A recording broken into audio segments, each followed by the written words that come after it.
नमस्कार दोस्तों, आप सभी का मेरे चैनल पे स्वागत है। आज मैं क्लास 10 आपदा प्रबंधन एसएसटी का जो वस्तुनिष्ठ प्रश्न होता है, ऑब्जेक्टिव प्रश्न होता है, उस ऑब्जेक्टिव प्रश्न का सारे ऑब्जेक्टिव प्रश्न का मैं सॉल्यूशन कराने वाला हूं।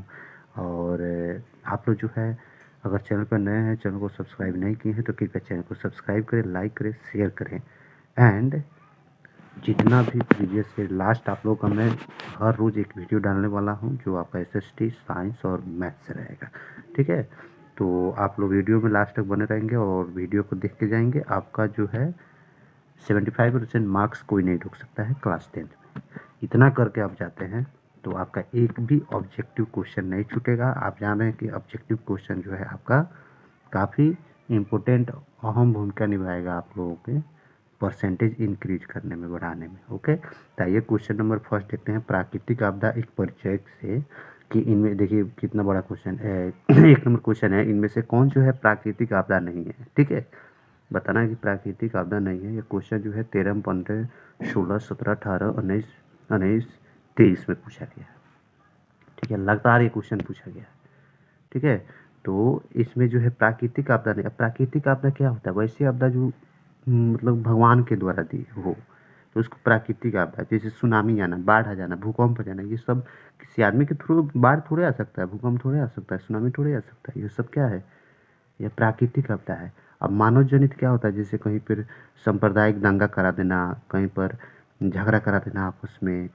ठीक है, कहीं आतंकवाद हो गया, ये सब क्या होता है? ये क्या बोलते हैं, मानव जनित, मतलब किसी मानव के द्वारा यह जो है आपदा होता है। चलिए क्वेश्चन नंबर फर्स्ट में, इनमें से कौन से प्राकृतिक आपदा नहीं है? तो आतंकवाद जो है प्राकृतिक आपदा नहीं है। ठीक है, क्वेश्चन नंबर 2 में, इनमें से कौन जो है मानव जनित आपदा है? तो यह सभी हो जाएगा। सांप्रदायिक दंगे करा देना, मतलब हिंदू मुस्लिम का राइट्स करा लेना, मारधाड़ करा लेना, आतंकवाद हो गया, महामारी हो गया, ये सब क्या हो जाएगा? यह सब आपका हो गया मानव जनित आपदा। तीसरा नंबर क्वेश्चन है कि सुनामी का प्रमुख कारण क्या? क्या कारण है कि सुनामी आता है? क्या कारण है? तो समुद्र में भूकंप। जब भी समुद्र में भूकंप आएगा तो क्या हो जाता है? तो सुनामी आता है। क्वेश्चन नंबर 4 है कि इनमें कौन विस्तृत क्षेत्र को प्रभावित करता है? विस्तृत क्षेत्र मतलब बड़ा क्षेत्र को। भूकंप आएगा तो कुछ लिमिट क्षेत्र, ज्वालामुखी आएगा तो कुछ लिमिट क्षेत्र तक ही यह अपना प्रभाव, अगर बाढ़ आता है तो कुछ लिमिट क्षेत्र तक ही प्रभावित कर पाएगा। लेकिन अगर ओजोन परत का क्षरण हो जाता है तो काफ़ी एरिया में जो होता है, काफ़ी क्षेत्र में जो होता है, इसका दुष्परिणाम हमको देखना पड़ेगा। ठीक है, क्वेश्चन नंबर 5 है कि आपदा प्रबंधन किसे कहते हैं? आपदा प्रबंधन मतलब, आपदा प्रबंधन का अर्थ होता है कि कैसे उससे हम बच सकते हैं। तो सी हो जाएगा, प्राकृतिक आपदाओं के दुष्परिणामों को कम करने का उपाय किया जाना। ठीक है, क्वेश्चन नंबर 6 है कि इनमें कम विनाशकारी आपदा कौन है? इसमें से कम विनाशकारी आपदा होता है तो भूस्खलन होता है। भूस्खलन का अर्थ ये होता है, कहीं पर जैसे कि देखिए उत्तराखंड हो गया या कश्मीर हो गया, तो पहाड़ी क्षेत्र है, तो उस पहाड़ी क्षेत्र में क्या क्या होता है कि मिट्टी पहाड़ के नीचे का कोई भाग क्या हो जाता है, टूट जाता है, तो उसी को खसक जाता है, उसमें से मिट्टी खसक के और नीचे वो पहाड़ जो होता है धंस जाता है, उसी को भूस्खलन कहा जाता है। ठीक है, चलिए क्वेश्चन नंबर 7 में क्या कहता है, इसको हम देख लेते हैं। क्वेश्चन नंबर हम 7 को देख लेते हैं। क्वेश्चन नंबर 7 क्या कहता है? क्वेश्चन नंबर 7 हम देखते हैं कि क्या कह रहा है कि बंगाल की खाड़ी का चक्रवात किन महीनों में भयानक होता है? तो डी नंबर हो जाएगा। अक्टूबर और नवंबर में जो है बंगाल की खाड़ी का चक्रवात जो होता है भयानक हो जाता है। क्वेश्चन नंबर 8 में है कि बाढ़ प्रबंधन में किस बात पर सबसे अधिक ध्यान देना चाहिए? बाढ़ प्रबंधन में किस बात पर सबसे अधिक ध्यान देना चाहिए? तो बी नंबर पर हो जाएगा, नदी के दोनों ओर जैसे देखिए, किसी भी बाढ़ से बचने के लिए जो भी नदियाँ हैं, उस नदिया के 2 तट होते हैं, इस तट और वो तट, बीच में नदी बहती है, तो दोनों तटों को क्या करना चाहिए? उस तटों का हमें तटबंधों का निर्माण कर देना चाहिए, मिट्टी भर कर उसको अच्छा से कर देना चाहिए, जिससे कि पानी बाढ़ आवे, पानी आवे तो उसको तोड़ के वो पानी इधर दूसरे क्षेत्र में नहीं चला जाए।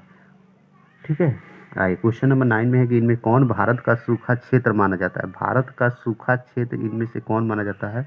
तो पूर्वी राजस्थान, पूरा मध्य प्रदेश, कर्नाटक का पठार, ये सभी हो जाएगा। ठीक है, आइए क्वेश्चन नंबर हम कितना देख लेते हैं? क्वेश्चन नंबर हम कर लेते हैं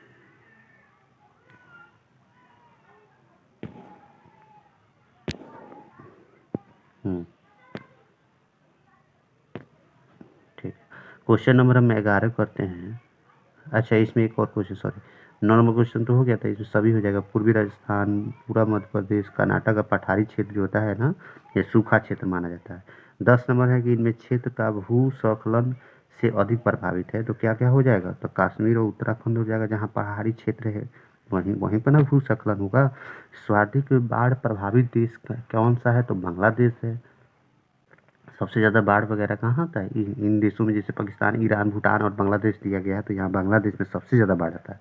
क्वेश्चन नंबर 12 है कि सुनामी किस भाषा का शब्द है? सुनामी जो होता है जापानी भाषा का शब्द होता है। क्वेश्चन नंबर 13 है कि मानव जनित आपदा के प्रभाव को कम करने का कारगर उपाय क्या है? जैसे मानव जनित जो भी आपदा है, उस आपदा को कम करने का प्रभाव जनित उपाय बताना है कि जो मानव के द्वारा जो आपदा आ रहा है, उस आपदा को हम कैसे कम कर सकते हैं। ठीक है, तो इसको कम करने के लिए कैसे कर सकते हैं, ये चीज़ पूछा है। ओके, तो मैं देख लूँ, सॉरी बाहर नहीं हो पा रहा है, छोटा नहीं है।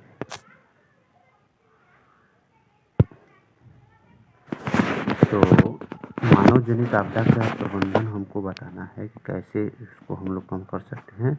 तो इसको हमको कम करने के लिए क्या करना पड़ेगा, ये देखना है।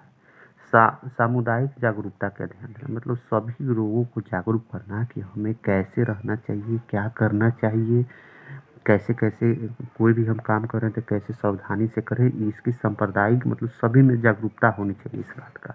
ठीक है।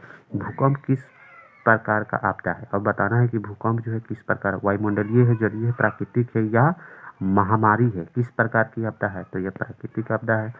15 नंबर क्वेश्चन है कि महाराष्ट्र में भूकंप आने का मुख्य कारण क्या था? महाराष्ट्र में जो भूकंप आया था उसका मुख्य कारण था कोयना बांध का निर्माण होना। महाराष्ट्र में एक बार भूकंप आया था, उसका मुख्य कारण क्या था? कोयना बांध का निर्माण होना। क्वेश्चन नंबर 16 है कि भूकंप का मापन किसके द्वारा किया जाता है? अगर जब भी भूकंप वगैरह आता है तो उसका मापन हम कैसे कर सकते हैं?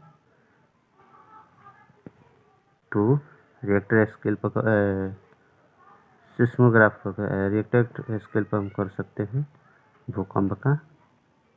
अपवर्तन और निम्नीकरण किस गति से होने वाली परिवर्तन? अपवर्तन और निम्नीकरण किस गति से होने वाली परिवर्तन? या धीमी परिवर्तन। अपवर्तन और निम्नीकरण ये किस गति से होने वाली परिवर्तन है? तो धीमी है। बिहार में भूकंप 1934 ईस्वी में आया था। बिहार में भूकंप कब आया था? बिहार में भूकंप कब आया था? तो 1934 में। भोपाल गैस त्रासदी किस प्रकार की आपदा थी? ये मानव जनित आपदा थी, किसी मानव की गड़बड़ी के कारण ये आपदा आई थी। क्वेश्चन नंबर 20 में है कि भूस्खलन क्या है? यह प्राकृतिक आपदा है, मानव आपदा है, किस प्रकार का आपदा है? तो यह प्राकृतिक आपदा है। क्वेश्चन नंबर देखते हैं 21 नंबर क्वेश्चन क्या कहता है कि निम्न में कौन मानव जनित आपदा नहीं है? इसमें से बताना है कौन मानव जनित आपदा नहीं है।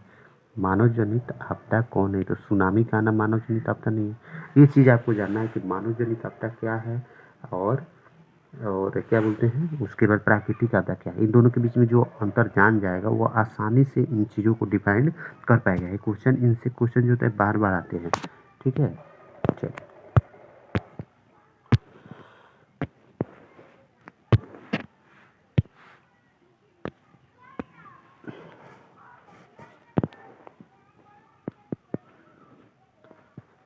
एक और क्वेश्चन दे रहा है जो काफ़ी छोटा हो जा रहा है कि प्राकृतिक आपदा एवं प्रबंधन, बाढ़ और सूखा।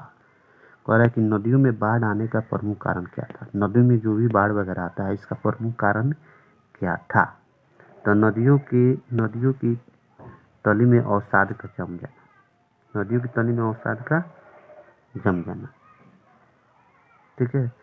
दूसरा क्वेश्चन है कि बिहार का कौन सा क्षेत्र बाढ़ग्रस्त क्षेत्र है? इसमें से बताना है कि बिहार का कौन सा क्षेत्र जो है, तो उत्तरी बिहार जो होता है